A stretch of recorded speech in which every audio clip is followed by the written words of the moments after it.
Le sport doit être, peut être un facteur d'inclusion et nous pensons notamment à l'inclusion des jeunes filles et des jeunes femmes dans le sport.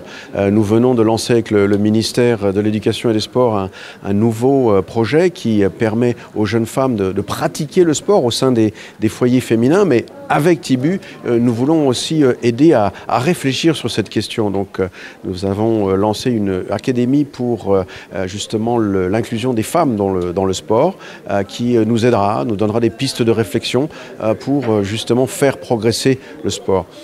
On voit bien avec la CAN féminine, par exemple, combien les mentalités ont évolué à travers le monde et aussi au Maroc. Souvenez-vous, il y a encore quelques années, quand on parlait du sport et en particulier du football féminin, cela faisait rire certains. On en est bien loin aujourd'hui. Et heureusement, mais il faut continuer cet effort. Les jeunes filles et les jeunes femmes ont le droit de pratiquer du sport aussi, et je dis bien le droit, c'est ainsi que l'UNESCO le considère, mais il faut leur donner les moyens, les infrastructures, les possibilités. Ensemble, l'UNESCO et Tibu Africa tenteront de le faire, bien sûr en coordination avec les autorités. Oui, nous travaillons sur plusieurs projets. Il y a beaucoup de dimensions dans le sport. J'ai choisi de souligner plus particulièrement la participation des femmes dans le sport, mais vous avez tout à fait raison. Pour nous, il est également très important, par exemple, de favoriser la pratique sportive pour les personnes en situation de handicap. Les Jeux paralympiques ont fait des miracles pour faire évoluer, là encore, les mentalités. Mais c'est quelque chose qu'il faut soutenir au quotidien. Les institutions nationales, locales doivent donner le ton.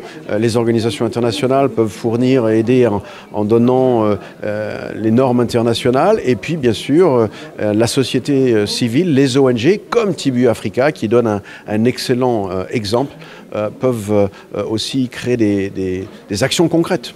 Je crois que si on regarde l'évolution du sport de façon générale dans nos sociétés au cours des 2 ou 3 siècles, on a bien vu presque une explosion, non seulement de la pratique sportive, mais de l'intérêt des populations pour le sport. Donc la croissance a été positive, mais on doit continuer au prix de beaucoup d'efforts pour justement continuer de favoriser les valeurs que peut donner le sport dans la société.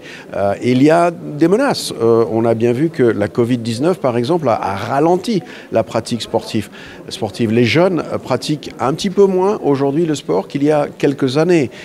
Il y a aussi les autres intérêts que peut avoir la jeunesse. Les progrès technologiques poussent beaucoup les jeunes parfois un petit peu loin du sport. Là encore, il faut prêter attention à ces phénomènes. Il faut les étudier et trouver des mesures adéquates.